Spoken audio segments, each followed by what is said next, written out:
So the leaks for the September season have just dropped, and it is Axis Inversion. All of these seem really fun and wild, and I know I often say that, but I really don't say it lightly this time. And I guess before I waffle on, I can just take you guys through everything that's coming, what it does, and which of these I think is going to matter. So first off, it seems like this will be the Season Pass card with Superior Iron Man, and it is a 5/7 that reads double cost reductions to this, ongoing double power increases to this. So this very much so goes into those decks running Stick and Maverick sorts of things. It seems pretty crazy. 5/7, so if it gets its power reduced, which I suppose Mother Ascani, and you can kind of see now why they got ahead of that, or even Majestic Wingbeat, those sorts of things are really going to make this thing go crazy. The Majestic Wingbeat is already a 3/9, and I suppose once you play it, the ongoing doubles its power to a 3/11. That's not even regarding if you play Stick or Maverick onto this thing.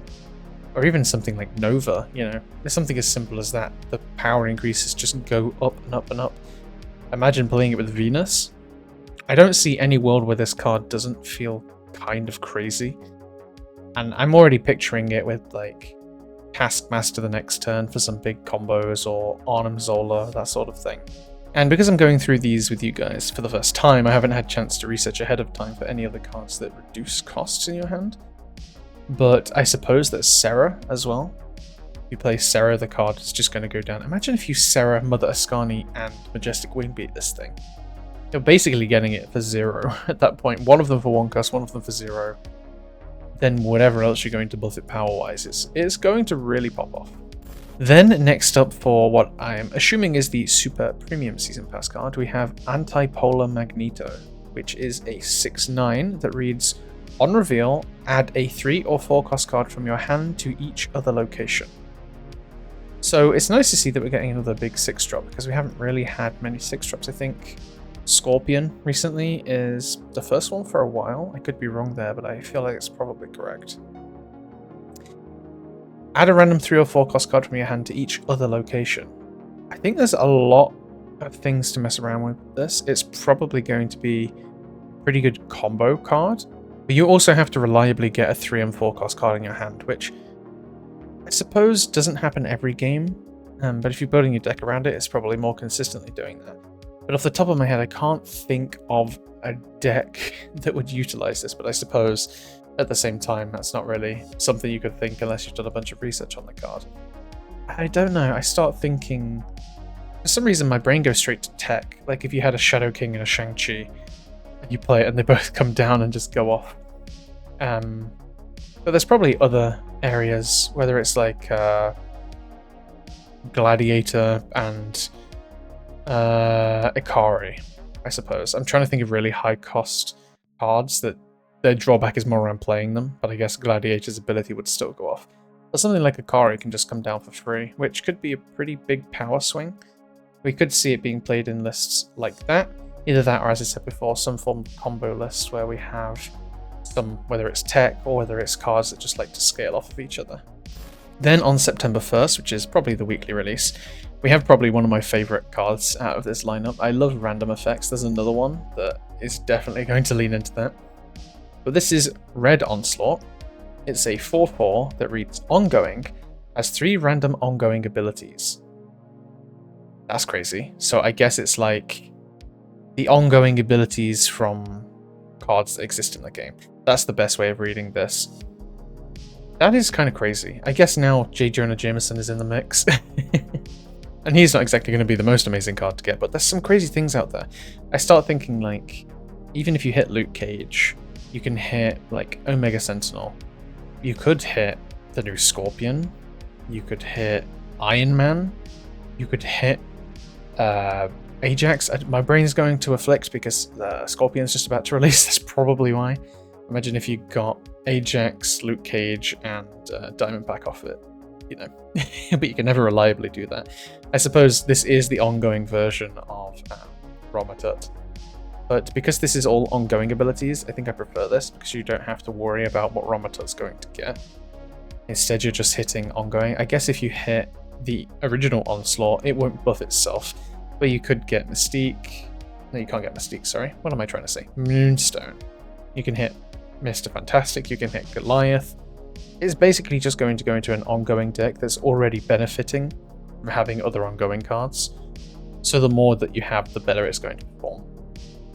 I'm really excited for this card. As I said, random abilities.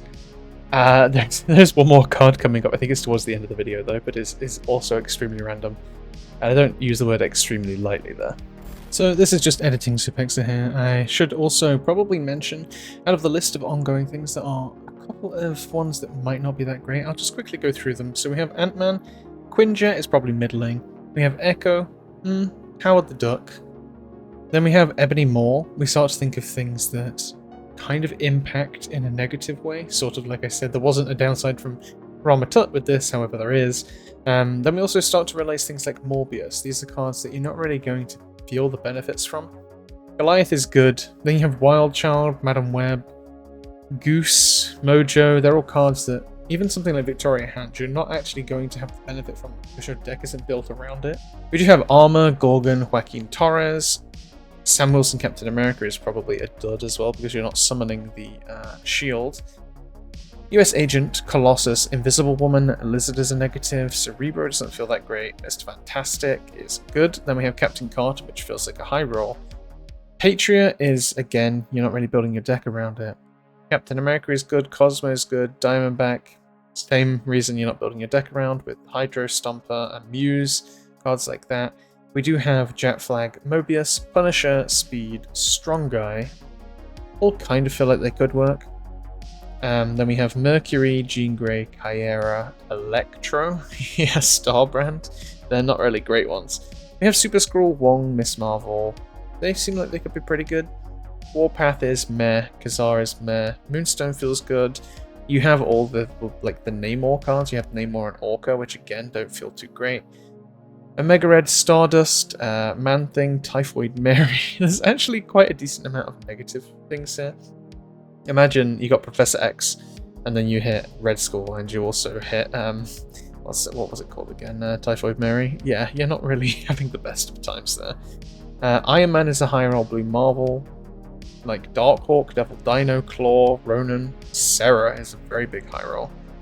Then we have Ajax, Ozymandias, War Machine, Red Skull, Null. They're all kind of like okay, but you're not running their decks. Then some of the pretty good ones we have are Gore, Onslaught, Living Tribunal. And again, we finish it off with Orca, which is kind of middling. And I suppose now we have the new Scorpion. So I think in retrospect, I just wanted to make it clear to you guys what kind of cards are actually in the mix, because I seemed excited about this until I realized there's actually quite a lot of drawback ongoing cards. Then next up on September 8th, we have Klum, which is the Reverse Hulk, I believe. It is a 5/10 that reads, on reveal, each player randomly gives a card in their hand -1 cost for each different cost among their cards in play. Interesting. I guess they're trying to give Juggernaut, Horseman of War some usage. I suppose it's a good thing to do going forward in the future, having a have different kind of cost cards in play. Sort of weird. I don't really know how to rate this. I guess you're betting around the fact that your opponent doesn't have this. Each player randomly gives a card in their hand, -1 cost for each different cost among their cards in play. I can't tell if I'm the only one that feels this way, but this card doesn't feel that great to me. The fact that it's a 5/10, I guess, is the main thing it has going for it, because I think I even mentioned recently that trying to put a 5/9 in your deck is just great. But I suppose it's 5/10 because it has a symmetrical effect.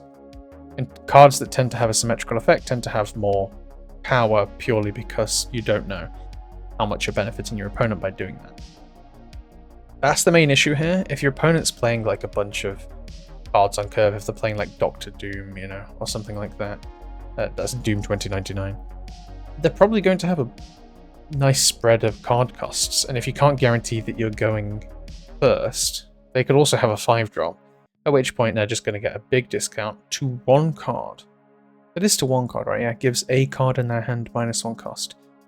I really don't know how to feel about this, because you can't target the card. I think that's the main issue here. You're going to need to run 1-drops and 2-drops to actually get its ability procced. And because you can't guarantee that it's not going to hit a 1 or 2 drop card in your hand.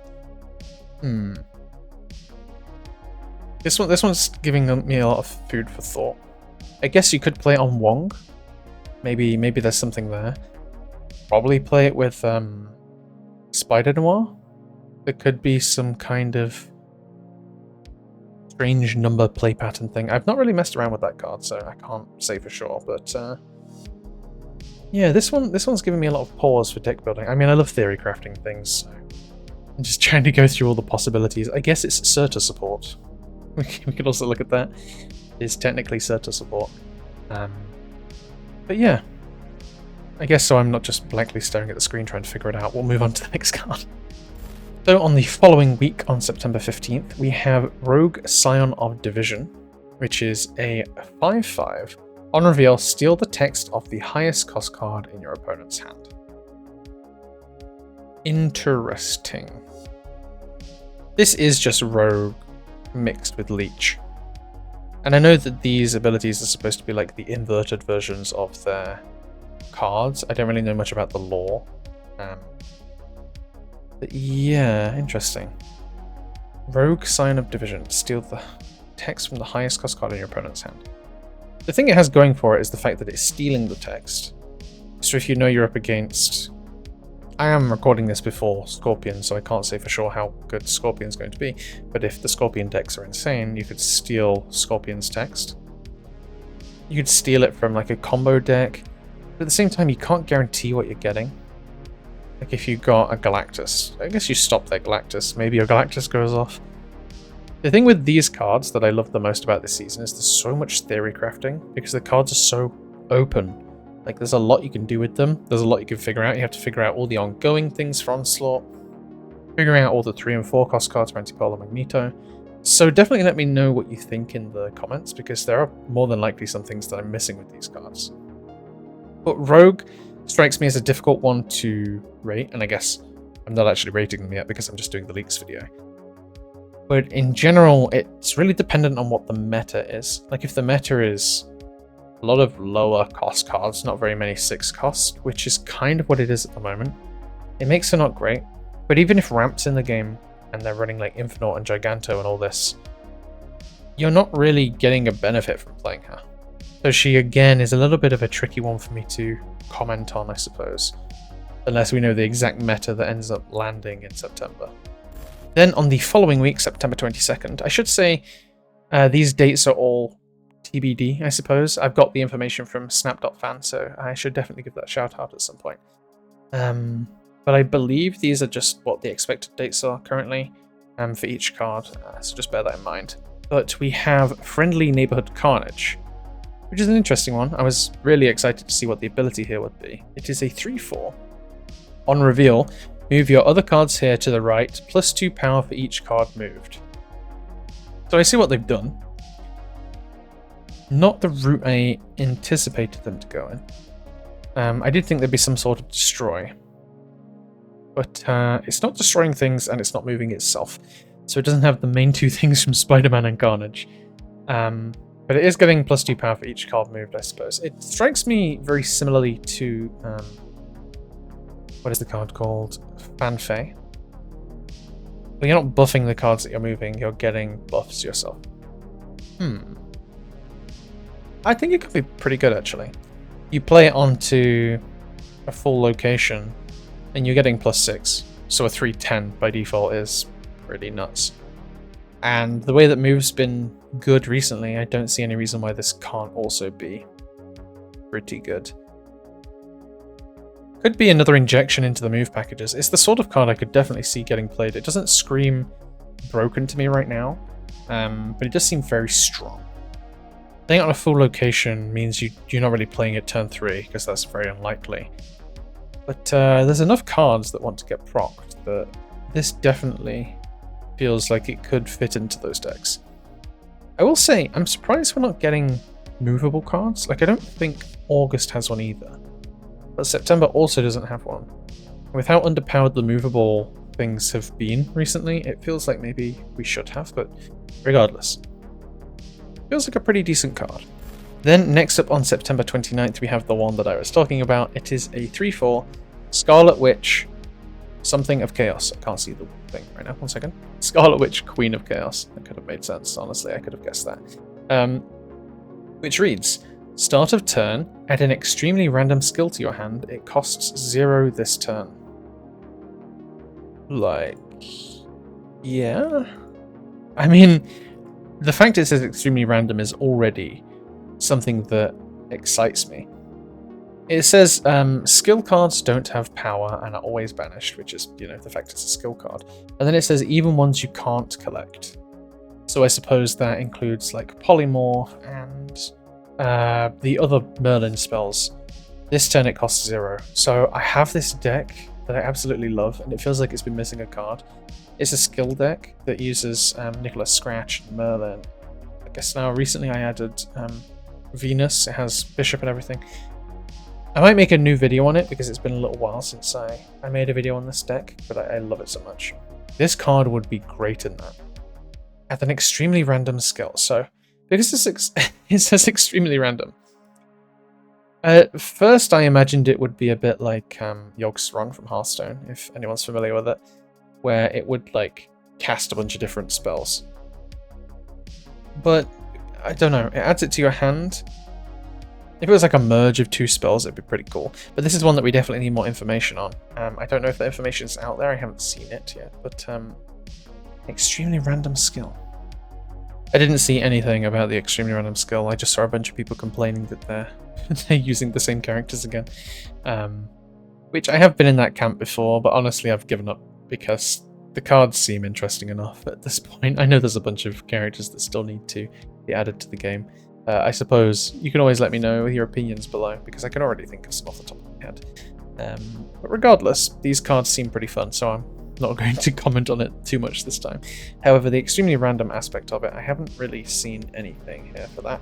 So I'm just, for now, going to assume that it could be any, which includes things like Prowler's skills, it includes Merlin's skills, it includes things like Horde, Web Sling, Spider Sense, Majestic Wing Beat, all those things. That's how I'm going to assume the card is for now. And it's start of turn, so if you have that with Merlin, you're getting like so many things in hand. At which point then maybe you start to think, is Mad Thinker too crazy to put in that kind of deck? Yeah, probably, but definitely the one that I'm going to have the most fun with.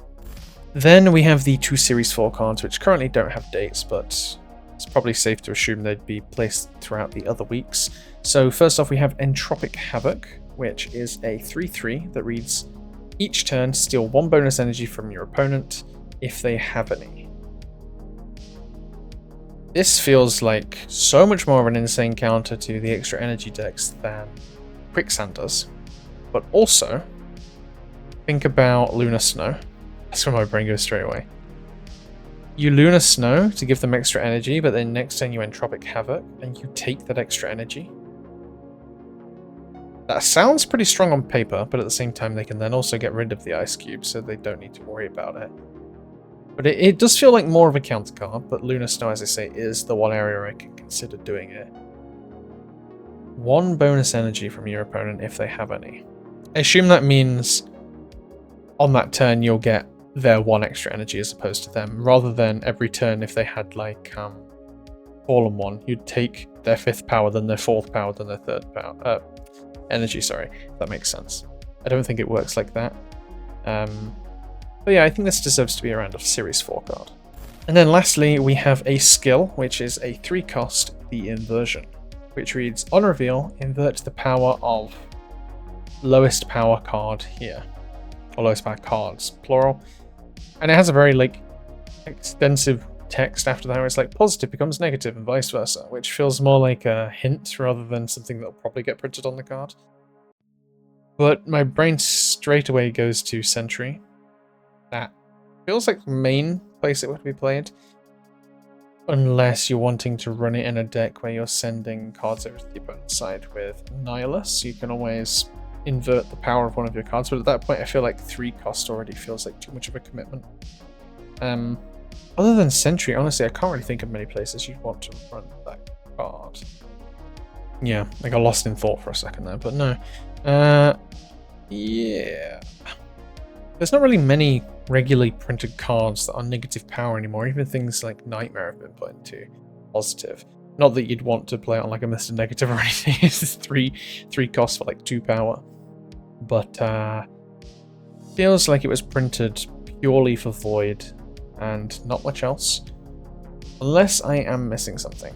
It has been done before. I know that this card will definitely be ran in those kind of crazy combo decks where you play like Electro into Inversion into Annihilus, you know. It could probably be done quicker than that with like Viper or something, because you don't want them only playing one card on the last turn. It feels like you've done so much setup for nothing there. But yeah, that about wraps it up for all of the leaked cards. So as I say, this season seems very cool. There's a lot of ones that are definitely looking to be fun to play. I think every week I'd be excited to theorycraft a new kind of deck, which I can't necessarily say has been the case for this season. But regardless, I'll be testing out Scorpion next. So hopefully you guys enjoyed the video. If you are new here, I do a bunch of different series alongside reviewing these cards each week that they're released. Soon I'll be doing Scorpion, and soon after this I'll be doing one of my card change videos where I suggest changes for cards that aren't really in the meta. So if you guys enjoyed that series, that video should be out sometime this week. And I'll do a couple of other series videos here and there, things like tier lists and card reviews and the such. I even do a couple of like decks that I've been really enjoying, and I put a bit more effort into my zombie video recently, which reminds me, before we get too off track here, they have announced, well, I guess leaked technically, some of the cards from the October season, and I am a huge zombie fan, so I am very excited for this. I knew briefly that it was called Zombies vs. Vampires, but we have these cards here. So we have Vampire Deacon Frost, don't know much about the guy, Vampire Enchantress, Vampire Killmonger, so again repeating characters. Seems to be the thing with most seasons these days. Then the ones that I'm interested in are the zombie cards. We have Zombie Black Cat, Zombie Blade, and Zombie Venom. Very cool. I can't really say much on those cards because they're just text at the moment, but definitely excited for seeing when they do add more zombie cards to the game. So yeah, if you guys did enjoy the video, dropping a subscribe and a like is always appreciated. And thanks in advance, and I'll speak to you all next time.